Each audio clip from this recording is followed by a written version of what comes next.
नमस्कार डीएल प्रथम वर्ष विषय हमारा हिंदी भाषा शिक्षण प्रवीण था और इसके अंतर्गत हम लोग लिखना सीखना जो इकाई 5 है उसी की चर्चा कर रहे थे। आज हम लोग बात करेंगे कि जो आकलन के तरीके हैं, प्राथमिक स्तर पर आकलन के तरीके कि प्राथमिक स्तर पर विद्यार्थियों ने लिखा है वो किस प्रकार लिखा है ना।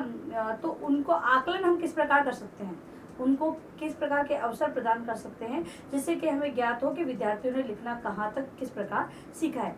तो आइए हम लोग चर्चा करते हैं आकलन के तरीके। तो चित्रों को लिखवाना कैसे, तो कोई भी चित्र बता दिया, जैसे कि कोई भी अगर पेड़ का चित्र है तो विद्यार्थी पेड़ के चित्र को देखकर लिखेंगे पेड़ या वृक्ष लिखेंगे। ठीक है, तो इस प्रकार से चित्रों को दिखाते हुए विद्यार्थियों से लिखवाया जाए। वो बालक लिख पा रहा है या नहीं लिख पा रहा है, इस प्रकार से उसका आकलन किया जा सकता है। लिखने के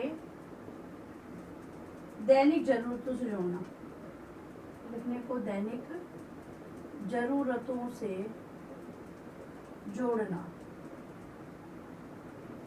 अब जब ये चित्र दिखाए जा रहे हैं उसमें ये ध्यान रखना है कि विद्यार्थी जो रोज की चीजों को देखते हैं जिनके बारे, अब अगर हम लोग कोई अलग से कोई चीज लाकर, कोई चित्र है तो विद्यार्थियों को भी देखा ही नहीं, उस चित्र को लाकर दिखाएंगे तो विद्यार्थी पहले तो उसको समझने में उन्हें टाइम लग जाएगा, तो वो उसके बारे में नहीं लिख पाएंगे। तो दैनिक जीवन में जिन चीजों का उपयोग करते हैं, जिन सामग्री या किसी भी प्रकार की जो चीजें उनका उपयोग वो करते हैं, और उन्हीं के चित्र दिखाएं और फिर लिखना उन्हें बताएं। फिर है लिपि चिन्हों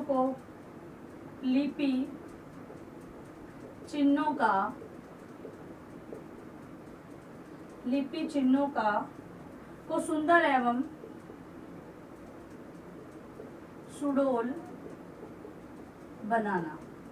दूसरी चीज ये देखनी है, जब विद्यार्थी लिख रहे हैं तो उन्होंने जो चिन्ह बनाए हैं तो वो सही है या नहीं है। सुडौल मतलब कि जिस प्रकार से हम लोग 4 लाइनें खींच के उनको लिखना सिखा रहे हैं, ऊपर और नीचे की जो लाइनें हैं उनमें मात्राएं बनाना सिखा रहे हैं, तो वो सारी चीजें इसमें आ रही है या नहीं आ रही है, आकलन के तरीके में ये चीज की जांच करनी होती है। फिर है सुनी हुई घटनाओं को लिखना, सुनी हुई घटनाओं को लिखना। विद्यार्थी का आकलन करते हुए इस तरीके को अपनाया जा सकता है कि जो सुनी सुनाई बात है उसको विद्यार्थी किस प्रकार लिख रहा है, या लिख पा रहा है या नहीं लिख पा रहा है, इस क्षमता का आकलन भी किया जा सकता है। फिर है कविता में अपने अनुभवों को जोड़कर लिखना, अनुभवों को जोड़कर लिखना।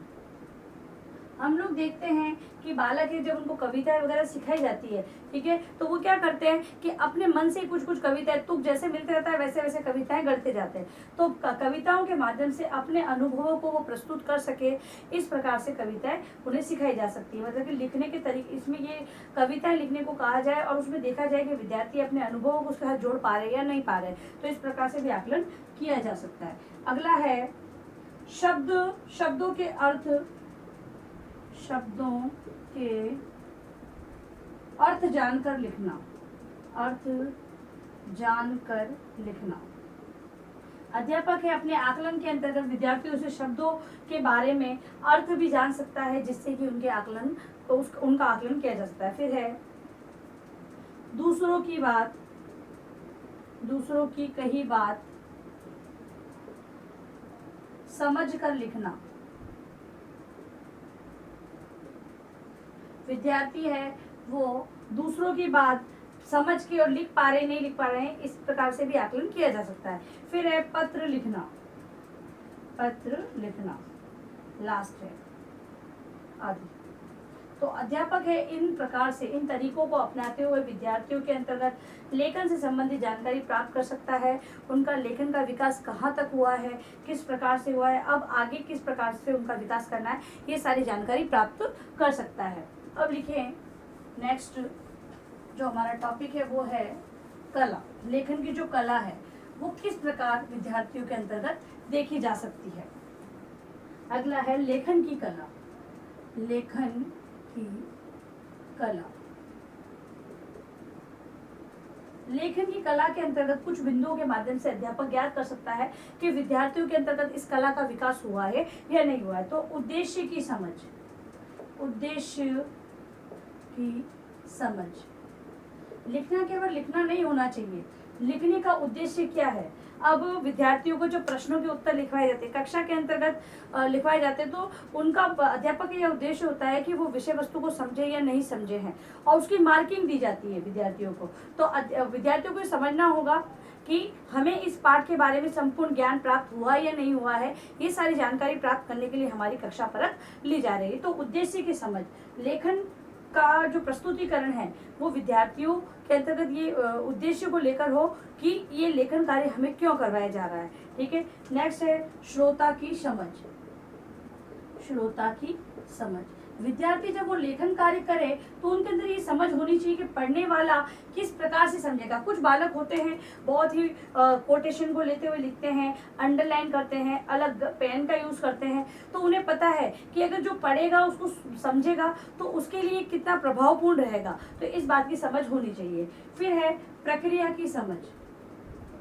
प्रक्रिया की समझ, जो लेखन से संबंधित संपूर्ण प्रक्रिया है उसकी समझ विद्यार्थी के अंतर्गत होनी चाहिए कि जो पहला और अंतिम जो है, मतलब लिखने का जो प्रारंभ किया गया है और अंत, वो सारा किस पर आधारित है, ये सारी जानकारी प्रक्रिया, संपूर्ण प्रक्रिया के बारे में विद्यार्थियों को समझ होनी चाहिए। वही लेखन की कला होती है। केवल रटी रटाई या बनी बनाई परिपाटी पर चलना लेखन नहीं कहलाता है। ठीक है, सृजनात्मकता होना उसमें बहुत ही आवश्यक है। फिर है दिशा की समझ। बहुत से बच्चे होते हैं कि केवल वो रट्टू तोते की तरह, उनके अंदर मौलिकता नहीं होती है।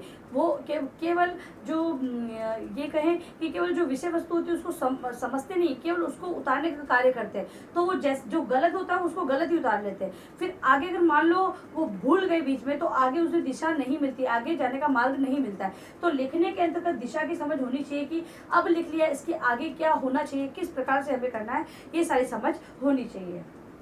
अब लिखने का जो मूल्यांकन है हमारा, आखिरी जो इस इकाई है, इकाई 5 है, आखिरी है, इसका जो टॉपिक है वो लिखने का मूल्यांकन। तो लिखने का मूल्यांकन कक्षा 1 व 2 के लिए अलग होता है और 3 से 5 के लिए अलग होता है। तो कक्षा 1 व 2 के लिए कैसे मूल्यांकन किया जाए, तो उसके अंतर्गत लिखावट, वर्ण रचना, लिखावट, वर्ण रचना, सीधी रेखा,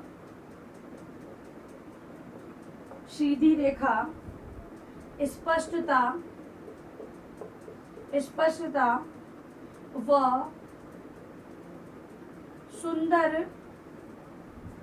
सुंदरता और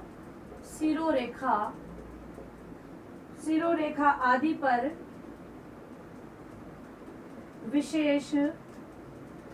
पर विशेष ध्यान दिया जाए। जब मूल्यांकन किया जाए विद्यार्थियों का कक्षा 1 और कक्षा 2 का, तो एक अध्यापक है उनकी लिखावट पर, वर्ण रचना पर, सीधी रेखा पर, स्पष्टता पर, सुंदरता और सिरोरेखा पर विशेष ध्यान दे। अब है कक्षा 3 से 5। कक्षा 3 से 5 तक के लिए विषय वस्तु, वाक्य रचना, क्योंकि इस कक्षा 3 में आके बालकों में वाक्य रचना की जो कौशल होता है उसका विकास हो जाता है। बालक है वाक्य बनाना प्रारंभ कर देता है। वाक्य रचना, विराम चिन्ह, शुद्धता, व्याकरण सम्मत भाषा,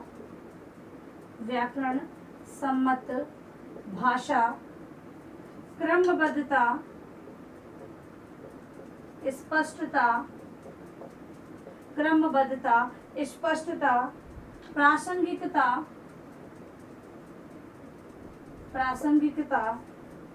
शब्द प्रयोग का औचित्य पर विशेष बल देना चाहिए। एक अध्यापक है जब कक्षा 3 से 5 का मूल्यांकन करे, तो लिखने का मूल्यांकन करे, तो विषय वस्तु, वाक्य रचना, विराम चिन्ह, शुद्धता, व्याकरण सम्मत भाषा का प्रयोग, क्रमबद्धता, स्पष्टता, प्रासंगिकता, शब्द का प्रयोग या औचित्य पर विशेष ध्यान देते हुए उनका मूल्यांकन करना चाहिए। तो इस प्रकार से ये यूनिट हमारी यही कंप्लीट होती है। अब देखिए अपना गृह कार्य प्रश्न। आज जो 3 टॉपिक हम लोगों ने किए हैं, इसी को आप गृह कार्य के रूप में लिखकर लाएंगे। गृह कार्य प्रश्न, इसके अंतर्गत प्राथमिक स्तर पर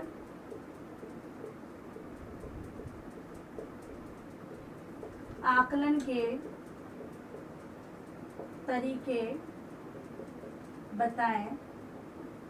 दूसरा है लेखन कला को स्पष्ट करें। और तीसरा है लिखने का मूल्यांकन किस प्रकार किया जा सकता है।